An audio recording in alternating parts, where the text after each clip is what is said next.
This is lava play ultra. মাত্র 22,000 টাকার ভিতরে পেয়ে যাবেন এই ফোনটি।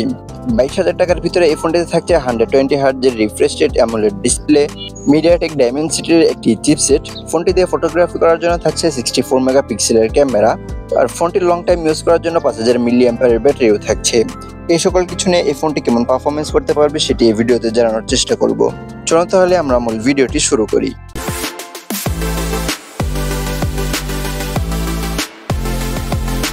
লাভার এই ফোনটির ডিসপ্লেতে থাকছে 6.67 ইঞ্চিসের অ্যামোলেড ডিসপ্লে, যেখানে 120 হার্টজের রিফ্রেশ রেট রয়েছে আর 1000 নিটসের পিক ব্রাইটনেস রয়েছে।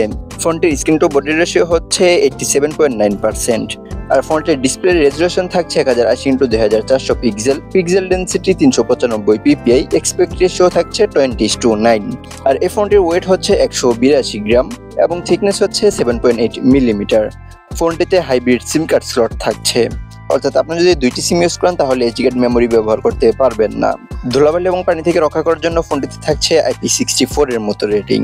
মেবি লাভার এই ফোনটির ডিসপ্লেকে কোনো কিছু প্রোটেকশন করছে না, সেই জন্য একটি টেম্পার গ্লাস ইউজ করবেন।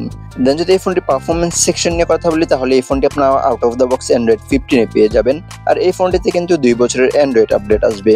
ফোনটি রান করার জন্য চিপসেট হিসেবে থাকছে মিডিয়াটেক ডাইমেনসিটি 7300 মতো চিপসেট, যেটি 4 ন্যানোমিটার ফেব্রিকেশনে তৈরি করা, আর এই ফোনটিতে থাকছে 8 কোর সিপিইউ এবং জিপিইউ হিসেবে থাকছে মালি G615MC2।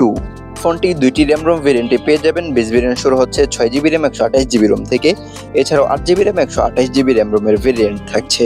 এই ফোনটি দিয়ে ডে টু ডে লাইফের কাজ খুবই ইজিলি করতে পারবেন, তার সাথে গেম প্লে মোটামুটি বেশ ভালোভাবে করতে পারবেন। এই ফোনটিতে 3.5mm হেডফোন জ্যাক এবং স্টেরিও স্পিকার রয়েছে। ফোনটি দিয়ে দুর্দান্ত ফটোগ্রাফি করার জন্য 64 মেগাপিক্সেলের একটি ক্যামেরা থাকছে, তার সাথে 5 মেগাপিক্সেলের একটি ম্যাক্রো শুটার থাকছে, আর এই ফোনটি মেন ক্যামেরা দিয়ে সর্বোচ্চ 4K 60 FPS এ ভিডিও রেকর্ড করা যাবে। ভালো বিষয় হচ্ছে যে 1080pতেও 60 FPS এর সুযোগ থাকছে, তবে সেলফি ক্যামেরা দিয়ে আপনার সর্বোচ্চ 1080p 30 FPS এ ভিডিও রেকর্ড করতে পারবেন, আর সেলফি ক্যামেরাতে 13 মেগাপিক্সেলের ক্যামেরা থাকছে। ওয়াইফাই 6 এবং ডুয়েল ব্যান্ড ওয়াইফাই সাপোর্টের সাথে ব্লুটুথ ভার্সন হিসেবে থাকছে 5.2। NFC সাপোর্টটা এই ফোনটিতে থাকছে না। এই ফোনটিতে under display optical fingerprint sensor থাকছে, আর accelerometer sensor, gyro sensor, proximity sensor এবং কম্পাস সেন্সর থাকছে। ফোনটির লং টাইম ইউজ করার জন্য 5000 মিলিঅ্যাম্পিয়ারের লিথিয়াম পলিমারের একটি ব্যাটারি থাকছে।